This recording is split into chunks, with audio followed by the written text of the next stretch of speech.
مشينا مشوار طويل قوي في التعليم، درسنا وتعبنا، اتعرضنا للحظات خوف وقلق، فرح وانتصار، فشل واكتئاب، ونرجع نقوم تاني عشان نحقق حلمنا.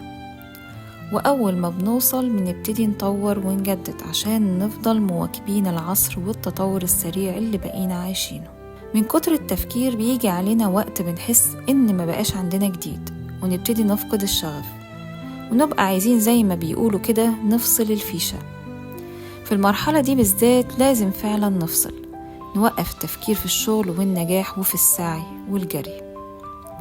كل واحد فينا أكيد عنده موهبة أو حاجة بيحب يعملها، نرمي كل حاجة ورانا وبعيد كمان لمدة ساعة أو يوم أو أسبوع، حسب كل واحد فينا محتاج وقت قد إيه عشان يرجع كل حاجة زي ما كانت. أنا مثلا بحب الرسم، صحيح مش محترفة، بس عملت حاجة بحبها بعيدة عن مجال شغلي وتخصصي طبعا، خلتني أعيد حساباتي من الأول وأبتدي أطور تاني في حياتي، لأني فصلت شوية عن التفكير المتواصل في نفس المواضيع.